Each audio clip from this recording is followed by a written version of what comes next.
In November 1918, the guns of World War I finally fell silent. After more than 4 years of industrial-scale slaughter, Europe was exhausted. Empires had collapsed, millions were dead, and entire regions lay in ruins. To many people across the continent, the end of the war felt like the beginning of a new era, an opportunity to build a peaceful and stable world. But beneath the celebrations and hopeful speeches, deep tensions were already forming. The peace that followed the war would prove far more fragile than anyone expected. In 1919, world leaders gathered in Paris to negotiate the terms of peace. The most important result of these negotiations was the Treaty of Versailles, a document intended to prevent another global conflict. The treaty placed the full blame for the war on Germany and its allies. It forced Germany to accept responsibility for the destruction caused by the war and demanded massive financial reparations. Germany also lost significant territory, including land to France, Belgium, and the newly recreated Poland. Its military was drastically reduced, its navy limited, and it was forbidden from maintaining an air force. For the leaders of the victorious nations, these measures seemed necessary. They believed that a weakened Germany would never again threaten Europe. But for many Germans, the treaty was not a fair peace, it was a humiliation. The treaty quickly became known in Germany as a diktat, a dictated peace forced upon them without negotiation. The economic burden was enormous, but the psychological impact may have been even greater. Many Germans felt betrayed and angry, convinced that their nation had been unjustly punished. As the early 1920s unfolded, the situation inside Germany became increasingly unstable. The newly formed democratic government, known as the Weimar Republic, struggled to maintain control. Political violence erupted in the streets. Radical groups from both the far left and the far right attempted coups and uprisings. Assassinations of political figures became disturbingly common. The young democracy was fighting for survival in an atmosphere of fear and uncertainty. At the same time, Germany's economy was collapsing. In 1923, the country experienced one of the most dramatic episodes of hyperinflation in modern history. The value of the German currency fell so quickly that prices sometimes doubled within hours. Workers were paid multiple times a day so they could rush out and spend their wages before the money lost even more value. Life savings vanished almost overnight. Ordinary families who had once lived comfortably suddenly found themselves unable to afford basic necessities like bread and coal. Photographs from the time show people carrying stacks of banknotes in wheelbarrows just to buy groceries. Children played with bundles of money like toys because the paper it was printed on was sometimes worth more than the currency itself.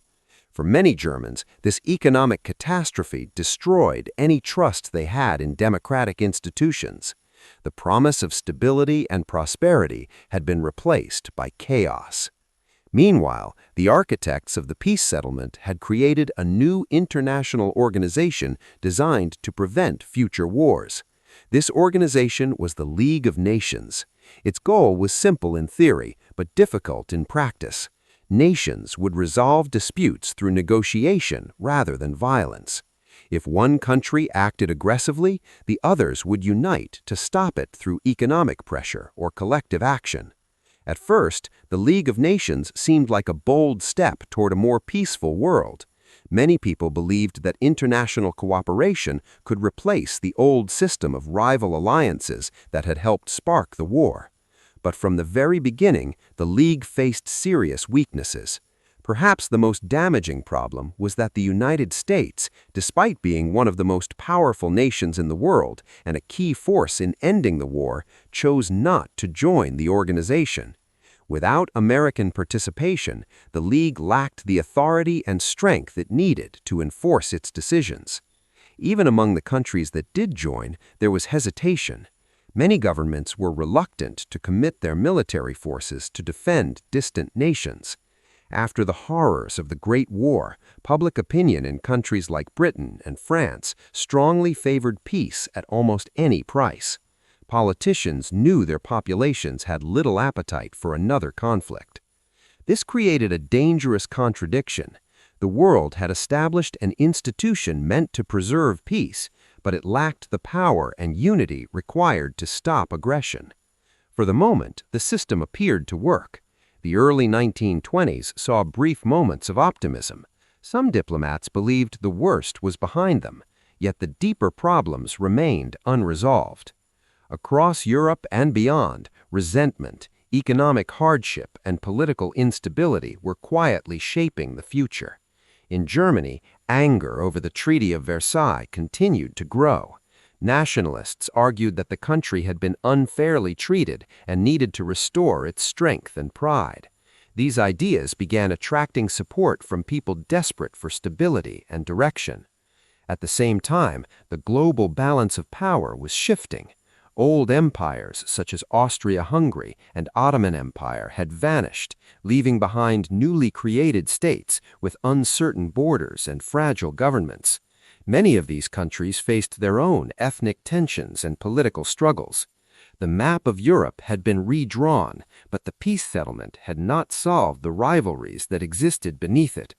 What looked like a stable post-war order was actually a delicate structure built on unresolved grievances. Economic crises, wounded national pride, and weak international institutions were slowly creating the conditions for another catastrophe. The peace of 1919 promised a safer world, yet by the early 1920s, the warning signs were already visible. The war had ended, but the forces that would lead to an even greater conflict were quietly taking shape. And in the years ahead, those forces would grow stronger, reshaping nations and pushing the world once again towards the edge of war. During the late 1920s and early 1930s, the fragile stability that had briefly returned to the world after World War I began to collapse once again. For a few years, it seemed that Europe might recover from the devastation of the Great War. Economies slowly improved, diplomacy resumed, and many people hoped that the darkest days were behind them. But this fragile recovery was built on unstable foundations.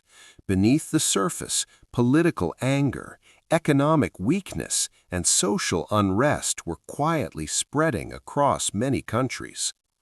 Everything changed in 1929 with the sudden collapse of global financial markets known as the Great Depression.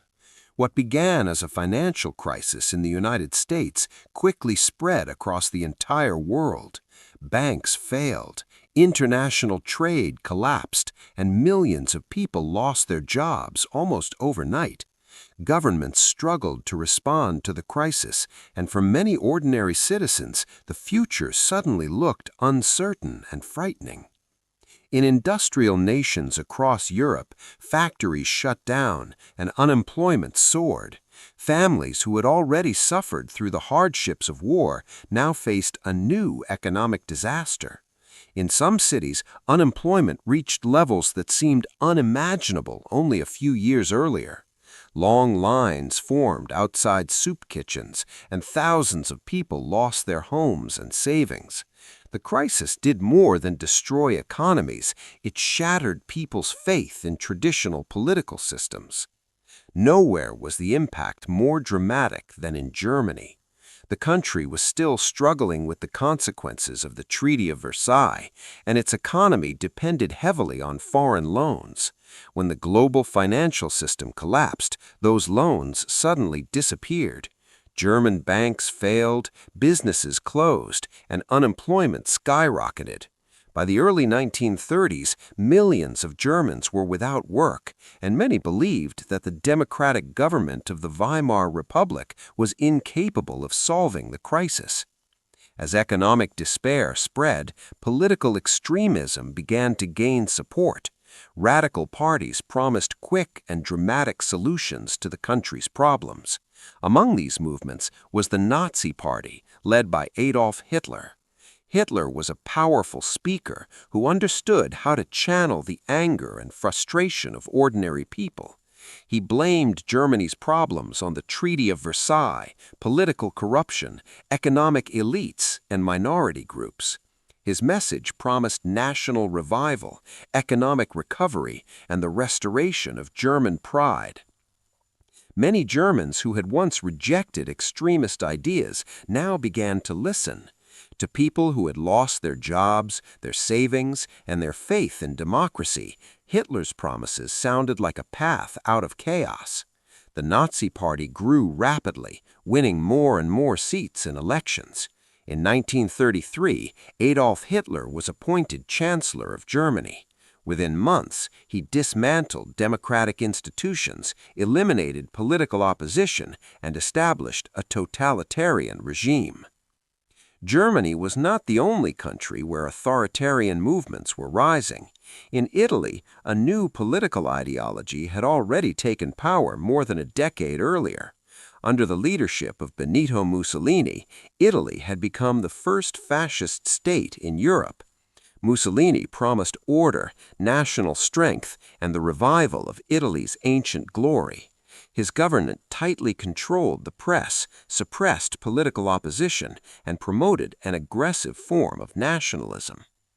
Fascism rejected democratic debate and instead emphasized strong leadership, military power, and unquestioned loyalty to the state.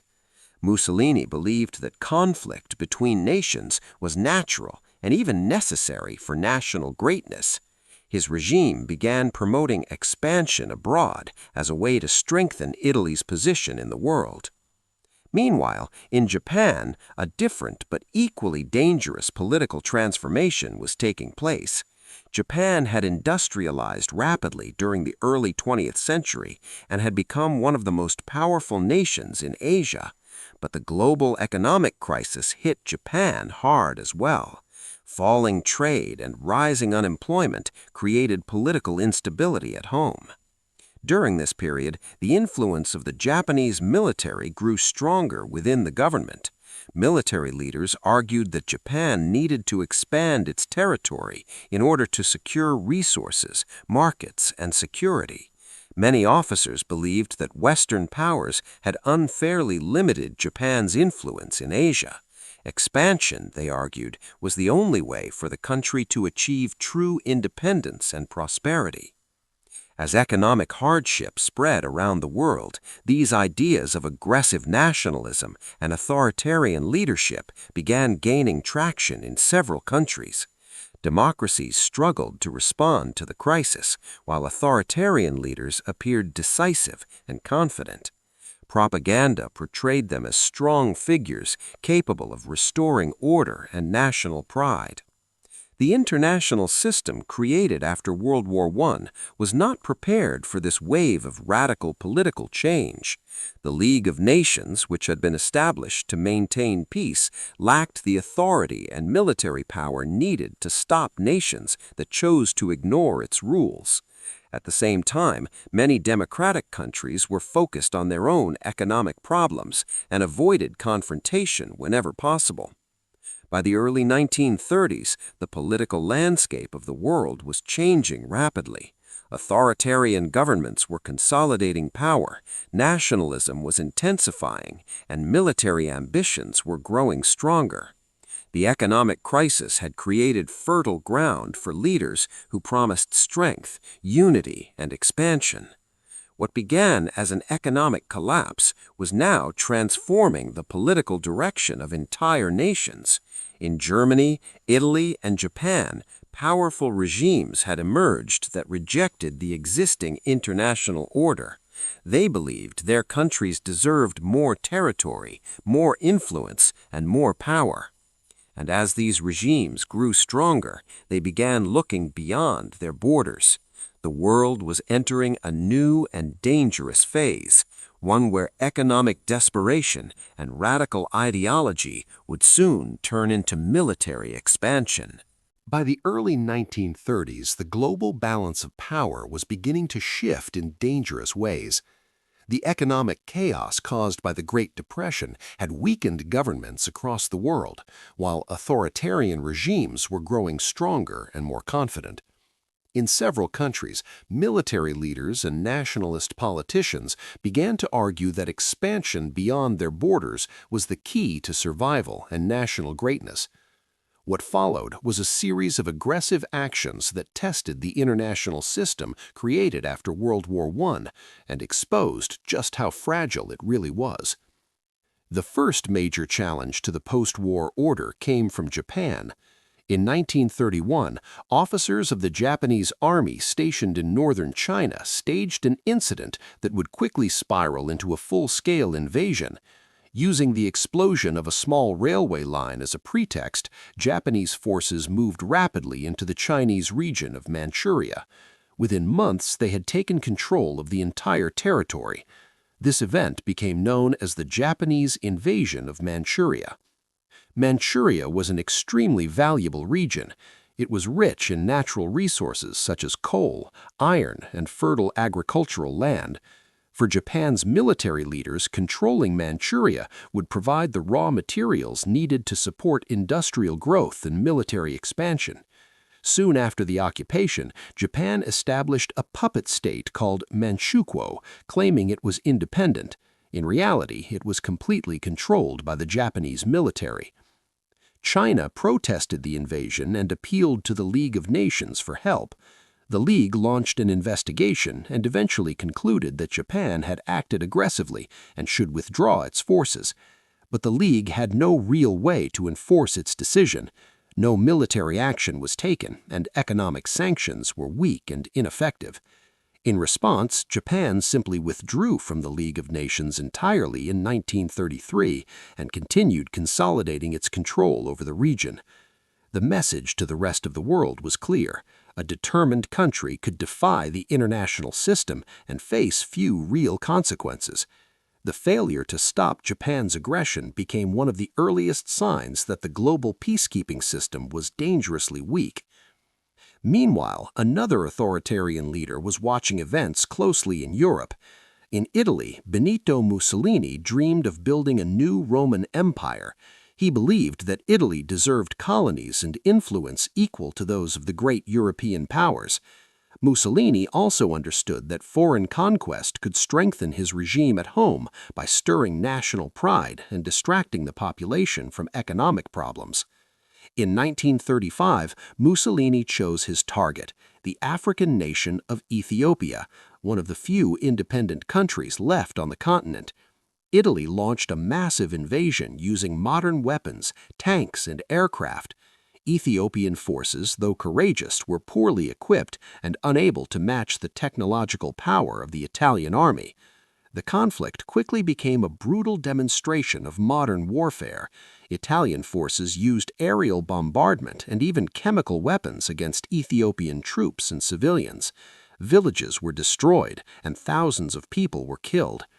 The invasion shocked many observers around the world who believed that such open aggression should not be tolerated.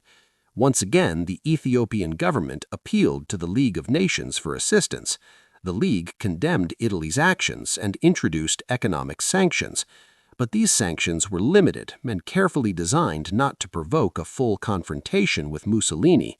Important resources like oil were excluded from the restrictions, and several major powers were reluctant to enforce the measures strictly.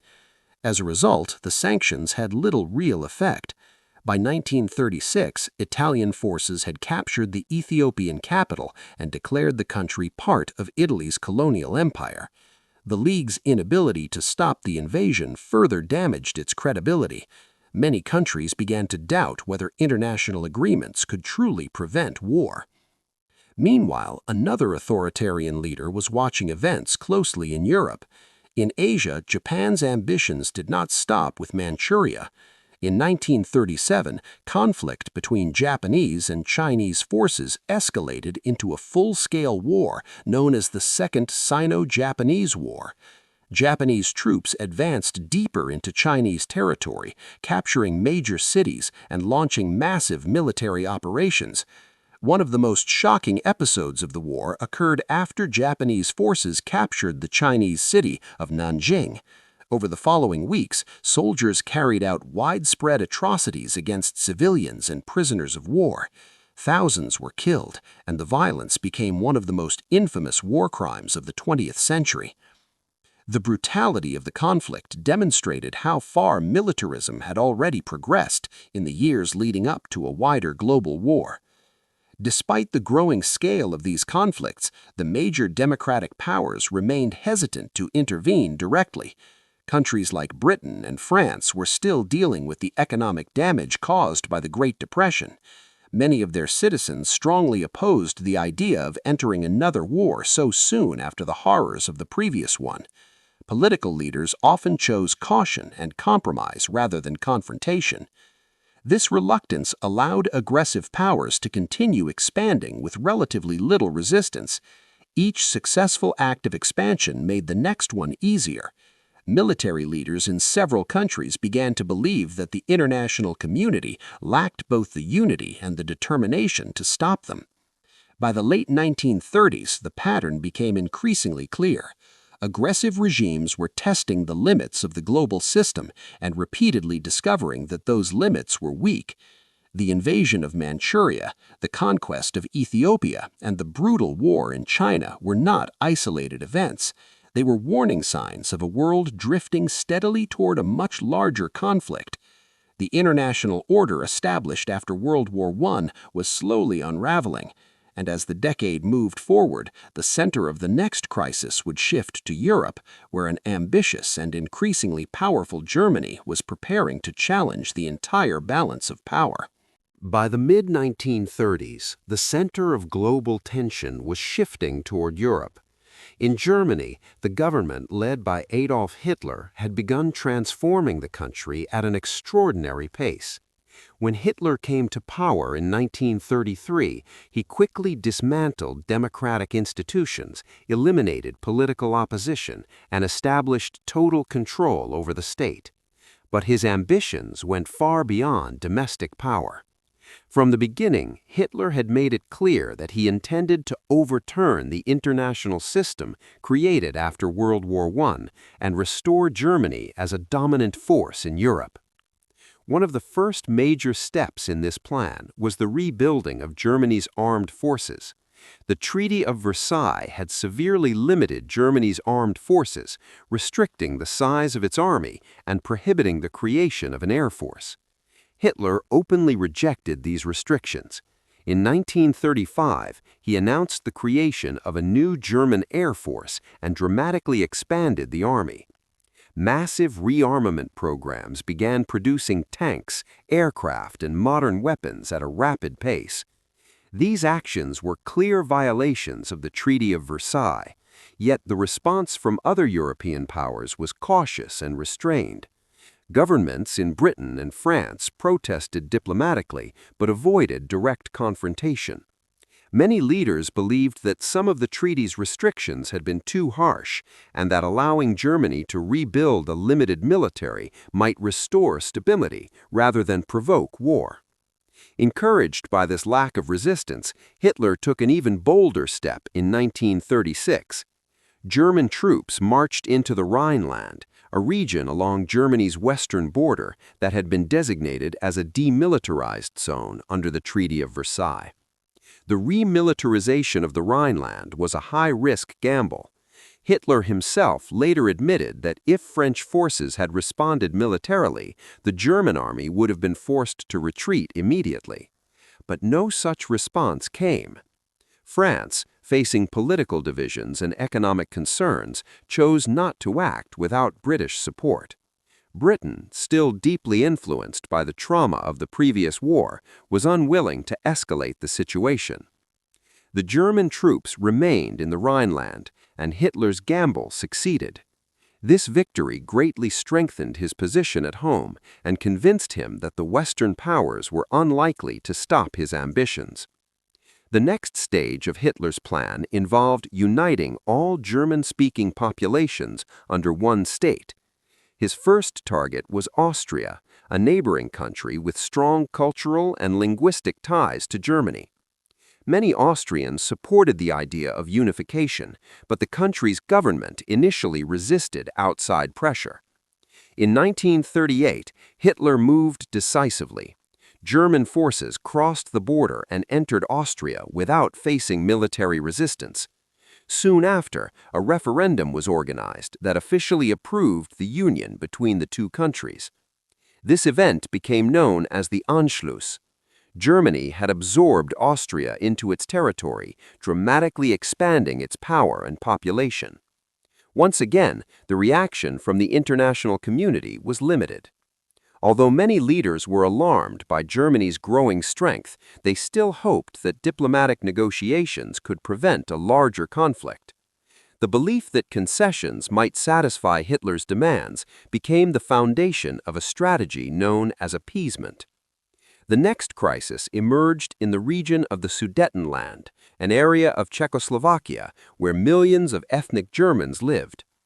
Hitler claimed that these populations were being mistreated and demanded that the territory be transferred to Germany.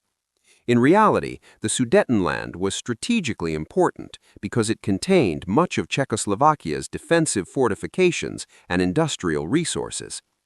These situations quickly escalated into a major international crisis.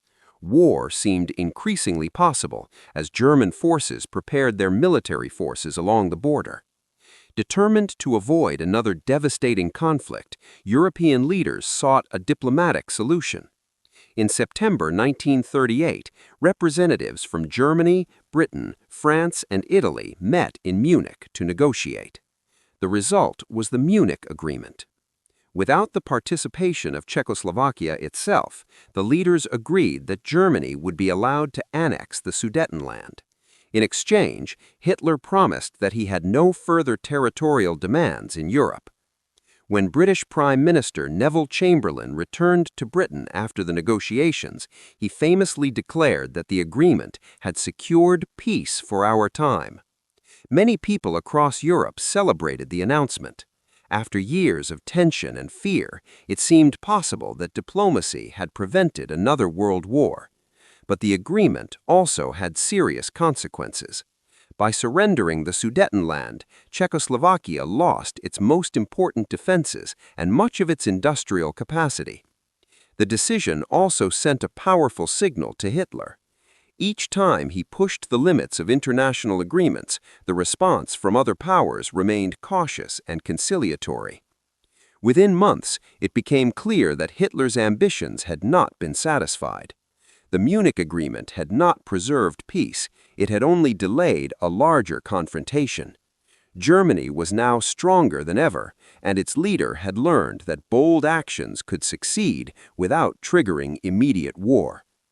Across Europe, the balance of power was rapidly shifting. Germany's military strength was growing, its territory was expanding, and its confidence was rising. The policy of appeasement had bought time, but it had also allowed the foundations of the post-war order to erode even further. As 1939 approached, the world was moving closer to a breaking point. The next crisis would involve a small country in Eastern Europe, but its consequences would draw the entire world into conflict. The fragile peace that had struggled to survive for 20 decades was about to collapse completely. By early 1939, the fragile peace that had struggled to survive since the end of World War I was rapidly collapsing. For years, aggressive actions by authoritarian regimes had been met with hesitation and compromise. The policy of appeasement had delayed open conflict, but it had not removed the underlying tensions. Instead, it had convinced several powerful leaders that the international community lacked the will to stop them. In Germany, Adolf Hitler had already achieved a series of dramatic victories without firing a major shot. Germany had rebuilt its military, remilitarized the Rhineland, annexed Austria during the Anschluss, and taken control of the Sudetenland after the Munich Agreement. Each step had strengthened Germany's position while weakening the fragile balance of power in Europe. But the Sudetenland was not the end of Hitler's ambitions. In March 1939, German forces moved into the rest of Czechoslovakia, effectively destroying the country as an independent state. This action shocked many European leaders because it clearly violated the promises Hitler had made at Munich. It became obvious that his expansionist plans went far beyond uniting German-speaking populations. At this point, governments in Britain and France began to realize that further concessions would not stop German expansion. They started preparing for the possibility of war. Both countries also issued guarantees to protect several nations in Eastern Europe, including Poland, promising that they would come to Poland's defense if it were attacked. Hitler had already begun focusing his attention on Poland. One of the main disputes involved the city of Danzig, a strategically important port on the Baltic Sea. After the First World War, Danzig had been separated from Germany and placed under international administration to provide Poland with access to the sea. Hitler demanded that the city be returned to Germany and that a special corridor be created across Polish territory to connect East Prussia with the rest of Germany. The Polish government refused these demands. For Poland, accepting them would have meant surrendering sovereignty and independence. Negotiations grew increasingly tense, and it became clear that war was becoming more likely.